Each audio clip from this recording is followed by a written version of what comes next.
From the financial centers of the world, this is Bloomberg Markets with Alix Steel and Guy Johnson.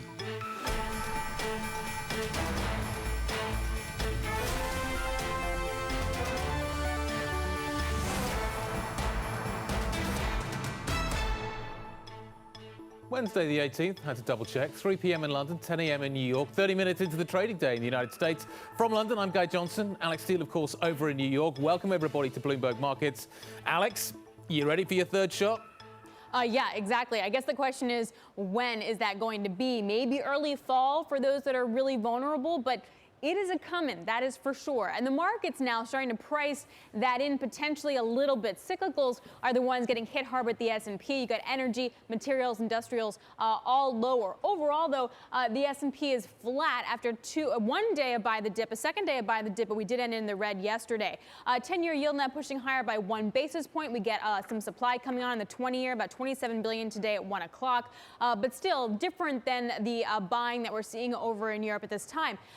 Volatility is staying pat at around 17, 18. We have seen a rise higher in volatility as we're trying to digest what it may mean if we have a stay-at-home recovery, what it may mean if we have to get that booster for the fall. And crude bucking the trend with other commodities because the cyclical commodities like, copper, iron ore, steel, they're all getting hit quite hard today. But oil's able to eke out a gain about 0.5%. And I haven't even mentioned the Fed, the whole thing, and I haven't mentioned the Fed once.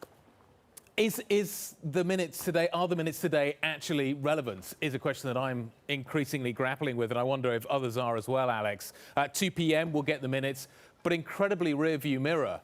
It feels like the world has changed an awful lot over the last 3 weeks, doesn't it? The Delta variant certainly has changed the narrative. We're seeing a collapsing confidence across a range of metrics. The UMISH obviously is the data that really stands out on this front.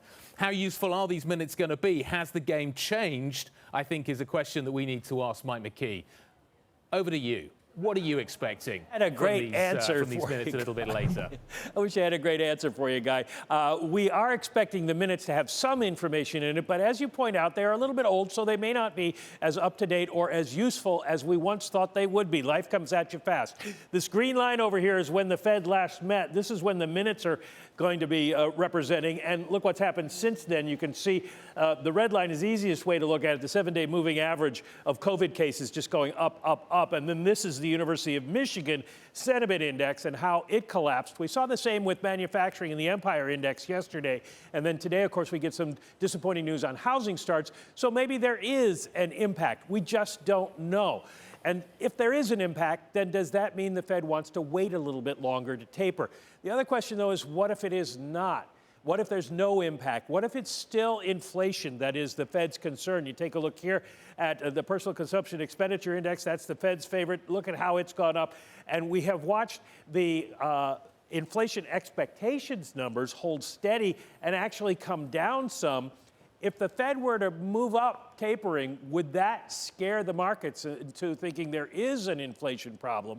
And then inflation expectations go up and that becomes an issue. Well, here's kind of how they break down at this moment. The We're Not There Yet party has two important members, Powell and Williams. Clarida has announced this fall, but he's not saying it should be in September.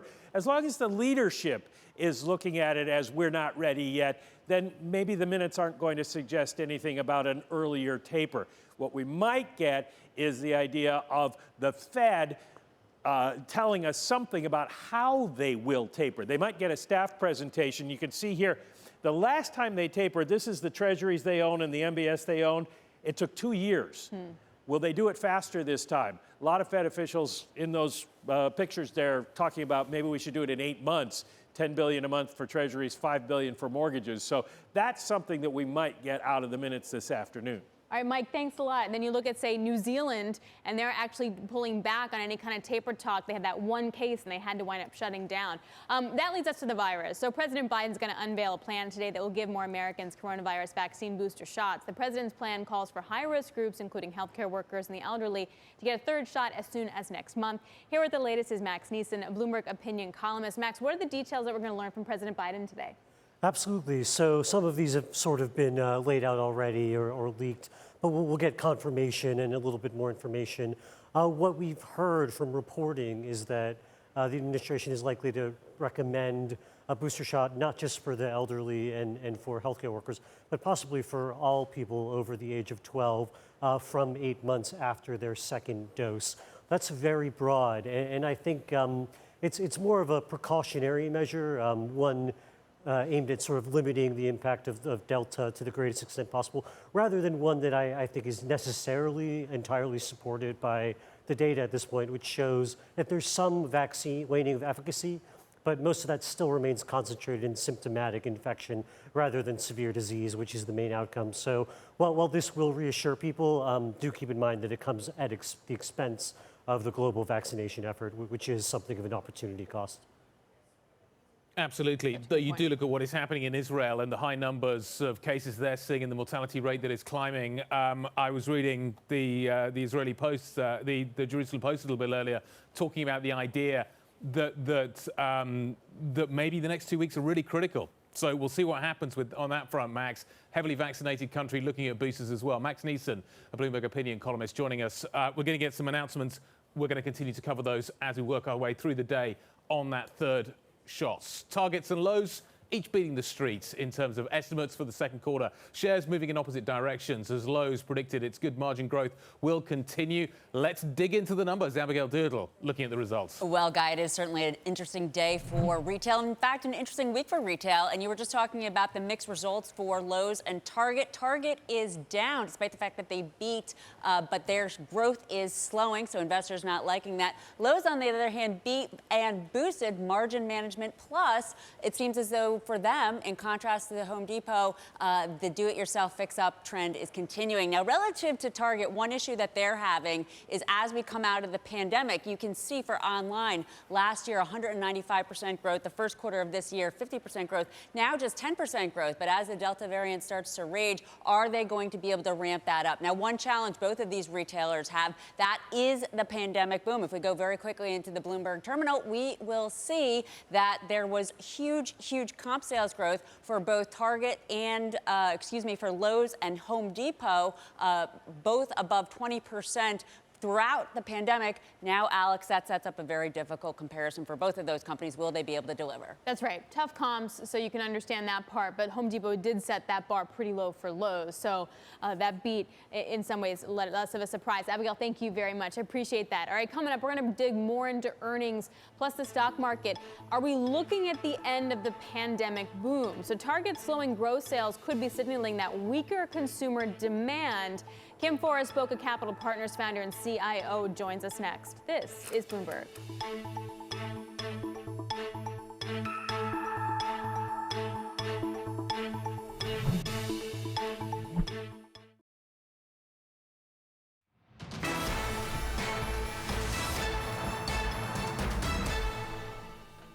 Let's check in on the Bloomberg First Word News. I'm Laura Wright. The United Arab Emirates says that Afghanistan's President Ashraf Ghani is now in the UAE for, quote, humanitarian considerations.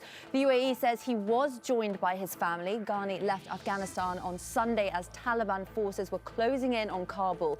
President Biden will unveil a plan today that will give more Americans coronavirus vaccine booster shots.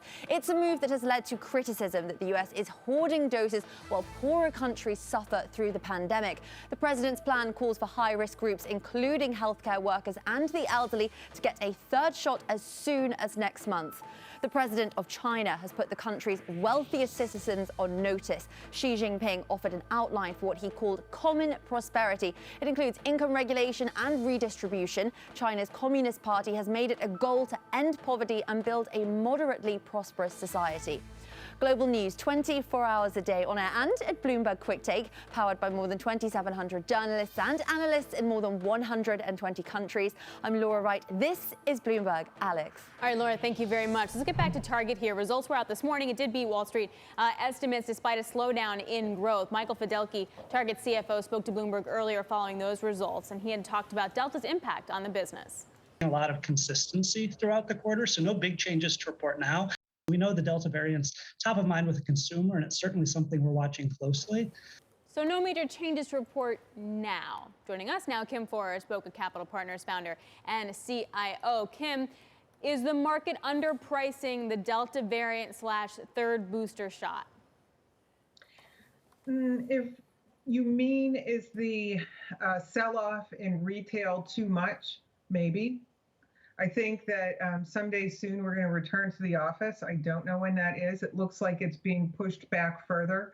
And also back to school looks like it's going forward. But again, a lot of schools haven't really published what they're actually doing. So some spending might be on the light side in back to school.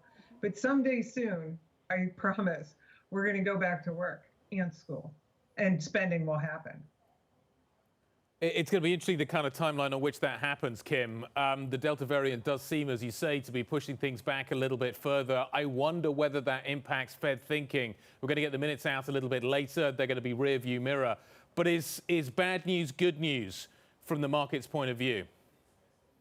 I think so. I mean, I like to buy things that are on sale. And right now, it looked like, at least yesterday, retail, discretionary retail was on sale. So I was looking at things and deciding what I want to have in the portfolio for the next 6 months or so. And retail is certainly there. There is a narrative that's developed in the past few weeks that we're looking at a stay-at-home recovery, Kim. It doesn't mean that people don't have money. It doesn't mean that people won't buy stuff.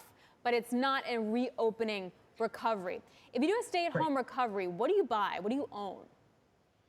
Well, I think you look past that because it's a relatively short term, right? It's not like at the beginning of the pandemic when we were like, what do we do? Are we ever going to go back to a gym? Hey, let's buy a Peloton. So I don't think that we're going to see huge upswings in new behavior, meaning like even more buying online. I think what we're seeing and what we've heard from retailers like Target and to a lesser extent Home Depot and Lowe's is that people are thinking outside of the house, right? And they might be just in a pause right now about spending, not necessarily redirecting spending. If I take a look at Amazon year to date, it's gone nowhere. How do you compare Amazon with what is happening in the retail space at the moment? Why are shareholders valuing Amazon or not valuing Amazon in terms of its positioning in this recovery? Well, I mean, are people going to shop more at home? Is that where growth is? I don't think so. I think we know that people are going to return to stores for some things. I think that the pandemic has changed behavior. I think people are really comfortable and enjoy buying some things from Amazon. But the theory that Amazon was going to become the only retailer for everyone, it's too extreme. Mm-hmm. But they did pick up a lot of growth during COVID, but the market rewards growth. And it doesn't look like Amazon has any catalysts for increased spending of its users or picking up more users, right? So I think the market's reflecting that, and that's why Amazon continues to tread water. Hey, Kim, let's talk sectors for a second, and sort of on the same theme. If you take a look at airlines, say, versus what we thought were the pandemic-proof stocks, like the packaged food index, for example, which is made up of guys like Mondelez, et cetera. The packaged food index is up like 5% in 2 weeks. Airlines not performing as well. Does that represent a buying opportunity when it comes to airlines, or is that a trade you want to be playing on? I don't know. I just personally, I have stayed away from airlines because I think in the long run, the best they can do is kind of be barely profitable. And, just because of supply and demand can go up so much and down so much. So I guess for your short-term traders, maybe keeping an eye on airlines and whenever business travel, because that's what happens during the winter months in the Northern Hemisphere, when that comes back, that could be a short-term play. But as for me, I look for longer-term sort of situations. So I'm not going to play in that space. Kim, many would argue that these markets look incredibly stretched right now, both equities and fixed income. What in your portfolio is going to perform best if we do see some sort of a correction? Well, I think the technology names have catalysts for growth, and that's the key to our investing, is identifying that. The rollout of 5G, the increasing digitalization of just about everything, and real productivity being done through Internet of Things, meaning that companies will be able to monitor remote installations of machines. I think that's a winner. And over time, I think that's where you should invest and you'll be richly rewarded. Kim, what are some of the names you like with that? Well, I'm playing the semiconductor names, and I really love Xilinx still, even though it's going to get bought by AMD, because there is a bit of a discount there that it's trading at less than what it will be bought by on a per share basis, you know, the difference between AMD and Xilinx. So I kind of like that name. And for the value people, I know this is kind of risky, but Intel is still something that I'm participating in, and I think that they have a good strategy going forward, and we'll see what happens with that company. NVIDIA out after the bell. We'll look for those numbers as well. Kim, thank you very much indeed, as ever. Kim Forrest, Boca Capital Partners founder and CIO. John Kirby's briefing at the Pentagon right now, giving us an update on what is happening on the ground in Kabul, indicating that currently the U.S. now has around 4,500 troops on the ground at commercial airport, at Kabul's commercial airport. Limited commercial flights operations at Kabul. In terms of what is happening, in terms of the numbers, 2,000 people have been evacuated from the airports in the past day. 19 U.S. military planes arrived at Kabul over that same period. Fort Bliss in Texas, Fort McCoy in Wisconsin are to be used as extra facilities to host Afghan refugees, Alex. All right, we're also going to hear from Defense Secretary Austin later on in a briefing at 3 p.m., briefing the president at 3 p.m. All right, well, still ahead, you got Tencent sales growing the slowest in 2 years amid China's expanding tech crackdown. We're going to have more on those details next. This is Bloomberg.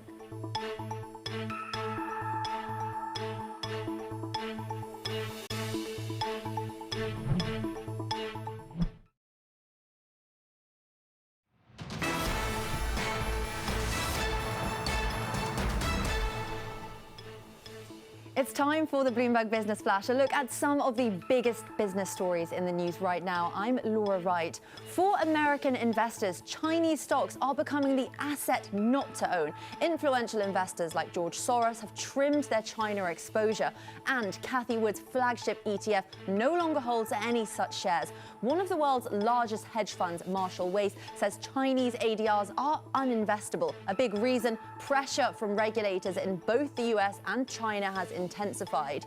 T-Mobile US says over 40 million customer records were affected in a cyber attack. About 7.8 million current customers had information stolen.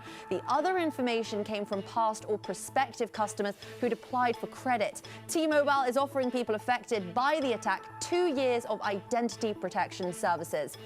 The world's largest sovereign wealth fund made $110 billion in the first half of the year. The Norwegian fund generated a 9.4% return. Its investments in energy, finance, and tech companies helped drive double-digit gains in its stock portfolio.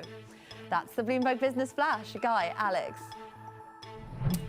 Laura, thank you very much indeed. And the Norwegians continue to be invested in China, continue to be invested in tech. Talking of which, Tencent saw its slowest sales growth in 2 years. But that may have been enough to meet lowered street estimates amid the recent pressure on Chinese tech companies.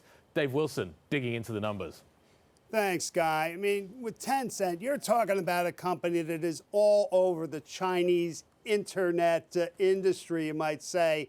I mean, you've got cloud computing, you've got online advertising, you've got social media, games, all of it. And it's really been in the crosshairs now of regulators as they try to rein in the technology industry on the mainland. What it's meant for the American depository receipts, which trade over the counter here, they've been down as much as 45% from a high back in February. Now, the regulators, they scrapped a plan led by Tencent to merge a couple of game streaming companies. Tencent's music streaming service had to give up licensing deals that were exclusive, and their messaging site WeChat even suspended registrations for a little while. So, and there's pressure on the video game industry too. And when you put it all together in terms of the second quarter results, 20% revenue growth, which sounds just fine. Actually, was in line with the analyst average estimate in Bloomberg survey, but yet the slowest in more than 2 years. So that's really kind of front and center what the issue is. Earnings actually beat estimates, but it was mostly from gains on investments. I mean, Tencent has stakes in a whole bunch of internet companies. So to that point, like you mentioned, online advertising still grew and it was double digits. FinTech, though, and other business services was up like 40%. And I wonder, like, where is their pathway to growth? And we don't know where the Chinese government's going to land. Well, that becomes a real question here. I mean, the biggest chunk of their revenue is from online games. And don't forget, it wasn't that long ago that you saw the phrase spiritual opiums show up in state-run media when it came to describing the game business. Now, they've toned down that rhetoric since then, but Tencent's already responded. They've put in more sort of safeguards against children, overusing their games. So, that becomes a real issue. I mean, and you look across the business, you can sort of raise the same questions in terms of, how free is Tencent going to be to operate given what the Chinese regulators are doing? How much are they going to do themselves to try to head off any particular regulatory issues? All right, Dave, thanks a lot. I appreciate it. Bloomberg's Dave Wilson joining us there. And Guy, I think this raises obviously the broader question of how do you invest in China? Like, clearly, if you're a company or an investor, you're going to want exposure to the consumer there and that what we keep calling the emerging middle class. How do you do that now when if the middle class winds up doing things that Tencent provides and the government cracks down on you? Well, do you want to invest in the big companies or do you want to invest in the middle-sized companies? There was an interesting piece on the Bloomberg, maybe looking at the fact that China is going down the German route rather than the US route, not focusing on big tech, not focusing on big companies, focusing on mid-sized companies, the Mittelstand, and whether or not that is the model you want to look at and whether or not that's going to be where ultimately the growth comes from. Yeah, but then when you're a middle-sized company and then you get bigger, then they're going to clamp down on you. So if you're an entrepreneur, there's going to be some kind of ceiling that you're going to keep on hitting. So how do you grow a business when you know there's going to be a natural top to it? It's going to be interesting to find out. Germany seems to have managed it. And these companies haven't consolidated maybe in the way that you would have expected them to do. They've grown top line. They've continued to actually generate quite significant profits. But they come also with a funding structure that is much more benevolent than maybe you see elsewhere. And the whole thing is almost like a closed loop. And you do wonder whether the Chinese are going in that direction. There's a data law apparently coming out on Friday, which is going to make life even harder for companies like Tencent. Exactly. All right, well, coming up, we'll go from tech to donuts. There's like no good way to make that transition. A sweet earnings report. Nice for donut chain Krispy Kreme. We'll glaze over their earnings and talk to CEO Mike Tattersfield up next. This is Bloomberg.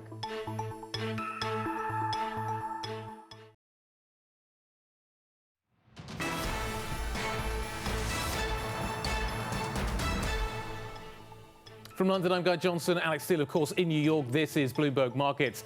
Alex, we started the show talking about the third shot, the booster, that looks now like it is inevitable. Israel's already doing it. Looks like the U.S. could be next.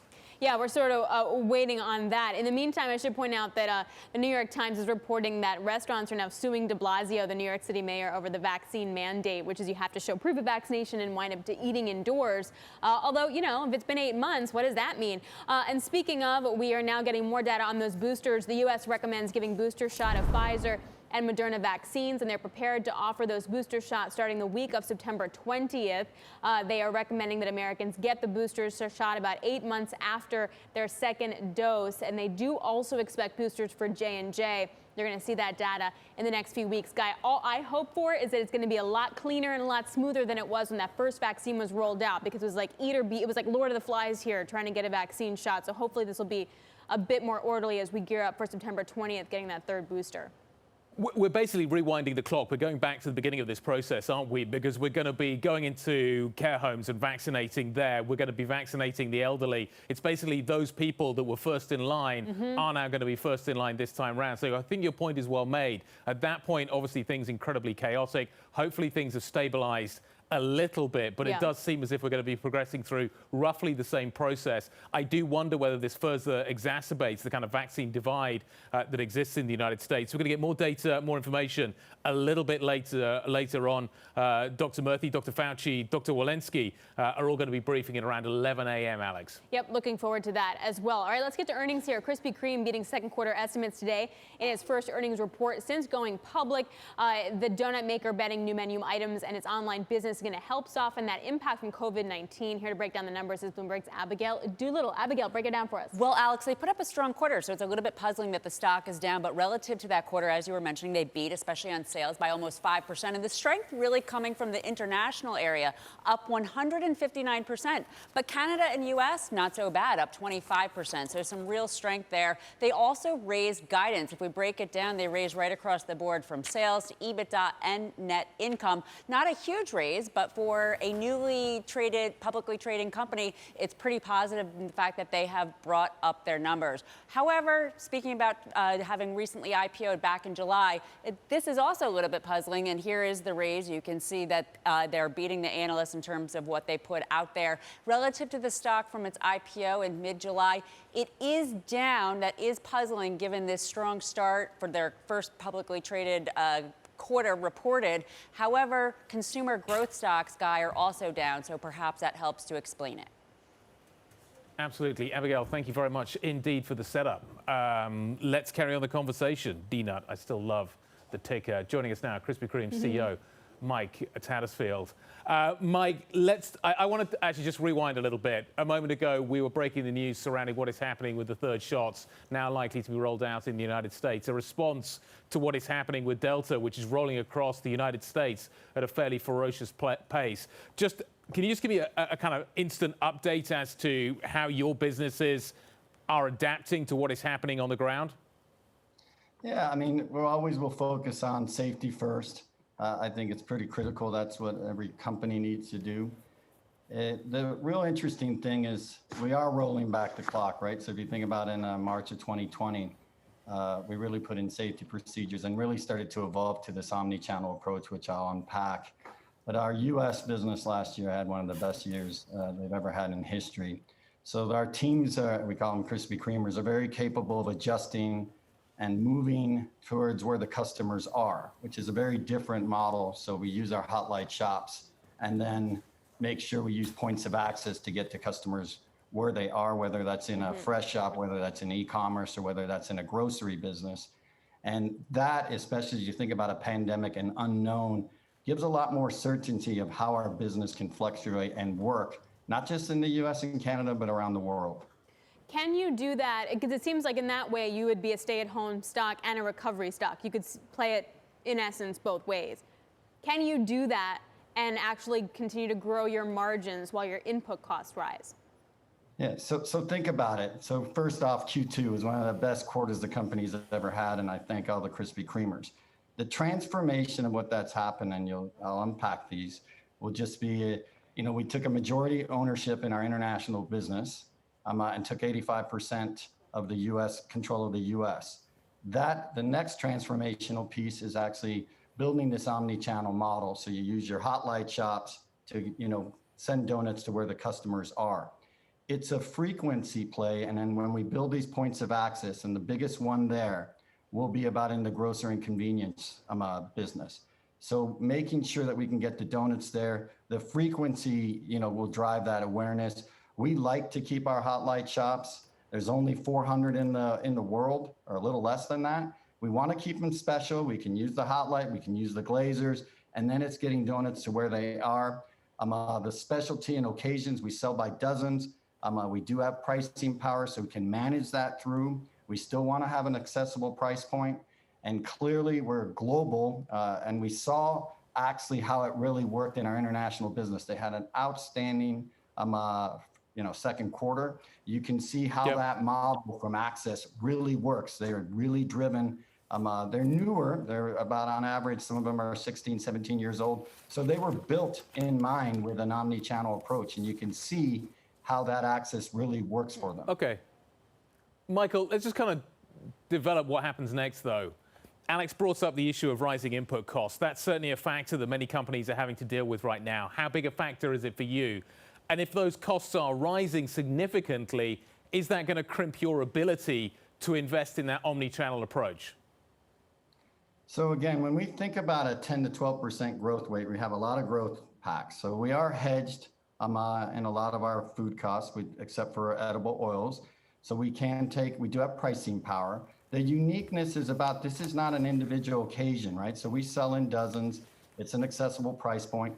We'll continue to invest, particularly as we start to build out the omni-channel model in the grocery segment. And when we have the same price point now and the same fresh donut, we stand out. So it's a unique aspect. So we do believe, and we've seen it, even in many of our countries, that it's actually working. Hey, Michael, how much have you raised prices in this last year, and how much do you think you're going to have to raise them next year?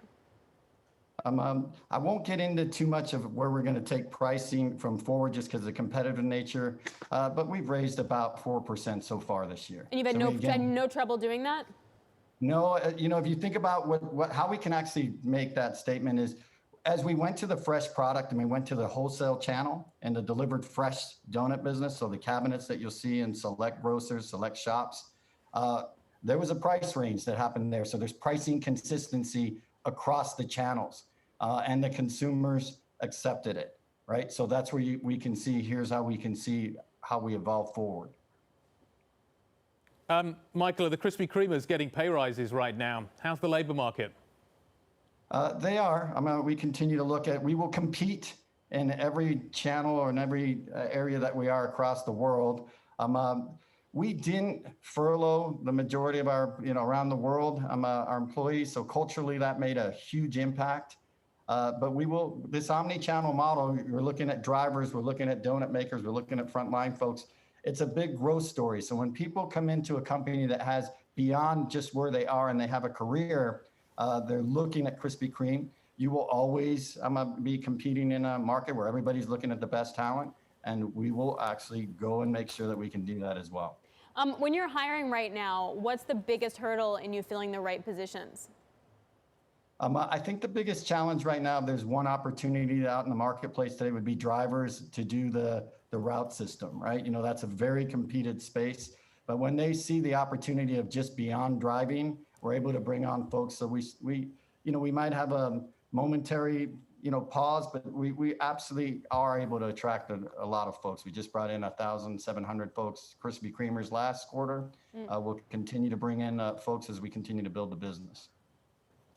How many of the team are vaccinated right now, Michael?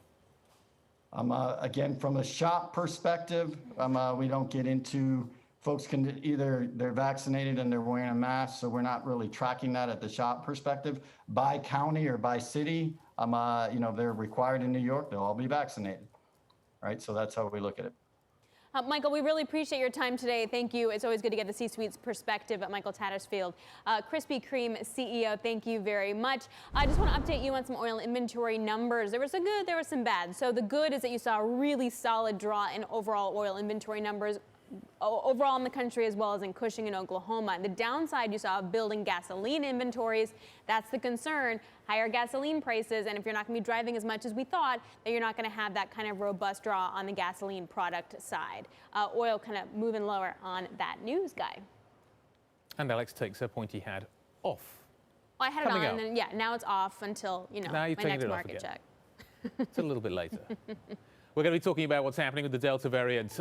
We were hearing about the third shot. It's certainly something that Moderna is gearing up for. The vaccination effort looks like it's going to be continuing for really quite some time. A conversation with the co-founder of Moderna. That's next. This is Bloomberg.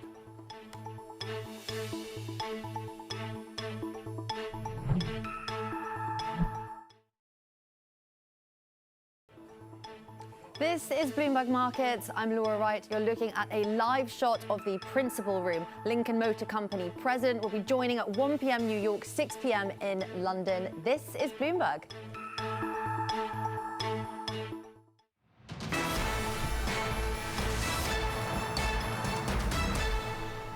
Back to that breaking news, the Biden administration will start offering booster shots in late September to all vaccinated Americans as the coronavirus Delta variant continues its nationwide spread. I want to go right now to Bloomberg's John Lauerman, who's been following that story. John, lots of questions to unpack with this, but can we mix booster shots, or does a J&J need a J&J booster, a Pfizer need a Pfizer, a Moderna need a Moderna, John? Yes, good morning. Yeah, we've already actually heard a little bit on this topic when the CDC gave its recommendation on third shots for people with with weak immune systems, with immunocompromising conditions. And what they said is that if you have received one shot, let's say, for example, a Moderna shot, and that isn't available, then go ahead and take a Pfizer for your booster for your third shot. Oh. Yeah. Okay, is that going to alleviate, John, is that going to alleviate any of the complications as we work our way through this process? Because it looks like we're kind of rewinding, going back to the beginning. We're starting with the elderly, we're starting with care homes. We all remember the chaotic scenes at that point when we first started the vaccine rollout. Is this time going to be easier? Have we ironed out the wrinkles? Well, I mean, there's always wrinkles, right? I think internationally we're looking at some, let's say, political policy wrinkles. The WHO is already saying that they don't think that it's such a great idea for vaccine-rich countries to start handing out boosters before the vaccine-poor countries get their own boosters. Then we still have lots of hesitancy to overcome, right? There's many people still working in nursing homes who haven't even received their first shots, let alone a booster. So I think that's going to be one of the wrinkles that remains to be worked through is, are people ready for a booster shot already? Well, John, you raise a really interesting point because the U.S. has said that we have enough vaccines for a booster as well as to ship vaccines overseas. Does the science truly confirm that a booster is needed? Well, I think the jury is still out on that. The public health officials are saying that the protection is waning, and it is waning slightly. There are, let's say, signs. We know, for example, right, that people can get vaccinated people can get infected with Delta. Do they actually get sick? In most cases, they don't. In some cases, they do. So, I think that they're going to start really making their case that boosters are necessary. What happens to those that got the J&J shot? We still don't have clarity on exactly what's going to happen there. We know they probably are going to get a second shot. Again, yes. What do we know about the science surrounding this? So the U.S. health officials are saying that they're still studying this issue. Remember, J&J was cleared after the Pfizer and Moderna vaccines. So we haven't really seen the performance of the J&J shot in the population for quite as long as we've seen the performance of the mRNA shots. So they say that they're still studying that, and in the coming months, they'll make some sort of pronouncement on whether those folks need boosters and when and with what. John, thanks for the insight. Thanks for the update. John Lauerman, Bloomberg's John Lauerman, on the third shots that are going to be rolling out now across the United States. We're going to get a briefing in around 12 minutes' time on what exactly is happening from HHS. Bring you more details as we get them from that briefing. Let's stay with the subject as governments around the world debate whether to authorize the booster shots. Moderna co-founder and chairman Noubar Afeyan envisions a time when the shot could become routine. He discusses that very issue and Moderna's efforts to fight the Delta variant and beyond on the latest episode of the David Rubenstein Show, Peer-to-Peer Conversations. We are, as technology developers, preparing for any eventuality, including looking at what our baseline vaccine after 2 doses does, which so far 6 months data we have available is very, very robust. We haven't seen any real deterioration of our protection. That's first. Against the Delta virus, we have very strong protection, and we expect that will continue for a period of time. The problem is we don't know for how long, because you find out when your guard is down after your guard is down. So in order to prepare for that eventuality, we have begun to make variant vaccines vaccines that have different sequences that, if needed, we could accelerate so that we can actually use that. So I think we're going to work very closely with regulators, FDA, CDC here, and the Europeans, to figure out from an arsenal of... The beauty about the mRNA technology is that we can actually do this type of rapid response versus conventional biotechnology that takes years and years to do the same thing. Well, to get to the heart of the problem, my own personal situation, so I got 2 Moderna shots. Do I need a booster shot? I think that the best advice so far is that people, after a certain age, and I cannot tell you right now what that age cutoff will be because that'll be set by the government, are most likely going to need a booster to be well protected against the variant. And over time, again, public health officials are going to have to decide if everybody should get a booster shot. My guess is that given enough time, we may well end up in a situation where we have yearly, let's say at a minimum, yearly vaccinations, just like the flu. So Tony Fauci has said that we should use this example of what happened with the coronavirus to prepare for other potential viruses down the road, and that hopes companies like yours will do that. Are you working on that kind of thing in now already? Or? Absolutely, absolutely. A very big part of Moderna's future will be in being the leading vaccine developer, but also with mRNA technology, but also additional new technologies that we're considering to augment our capability.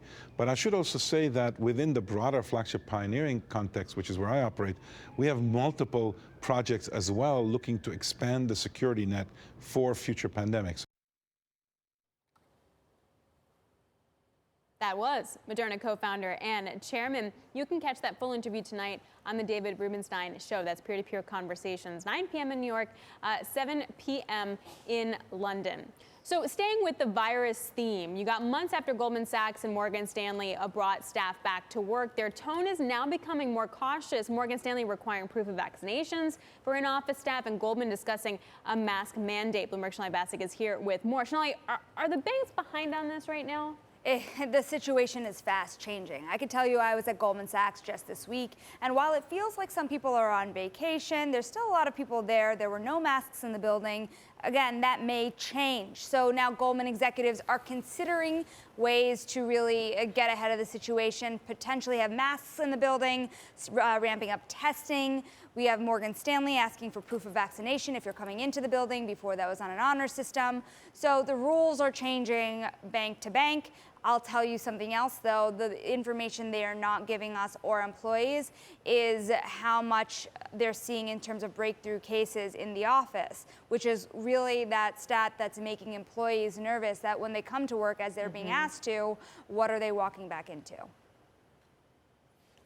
There doesn't seem to be any consistency. Every single bank now seems to be operating a different strategy, Shanali.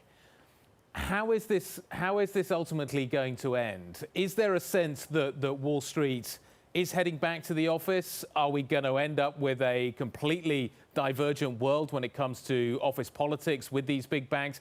At the moment, it looks incredibly confusing. Does management have a grip on this situation? I have a spreadsheet. So it already is very different. It is every bank that is different. It is every asset manager is different. When I speak to executives, I have a round robin spreadsheet and talking to them to see if they've made decisions yet or not. But a lot of them are weighing different options, including delaying the return to office for those who haven't brought people back in yet. There's tons who are still considering closer to October, and then who knows what October looks like. You know, we've already heard, of course, from BlackRock, Wells Fargo, but there are tons of firms that, like Carlyle, for example, that said that they would come back after Labor Day, have taken a more cautious approach. We're speaking to somebody later on Bloomberg TV that's bringing people back no earlier than 2022. So that is the range that you're seeing, Guy, of decision making on Wall Street. Now, the question is, how do employees feel at the end of the day, and how much leverage do they have in working from home as their executives make this decision? Well, good leadway. Does that give them more ammunition to try and negotiate for work from home and not return to the office? People have to be flexible right now. I think that is the key. But there is a pressure to win business in a time of moderating revenue. Has a ripple effect into the housing market and many other sectors as well. Shanali, thank you very much indeed. An interesting spreadsheet. Shanali Bassik.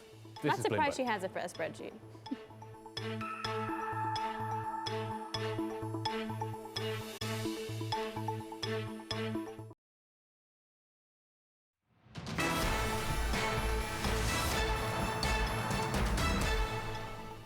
It's time for the Bloomberg Business Flash, a look at some of the biggest business stories in the news right now. I'm Laura Wright.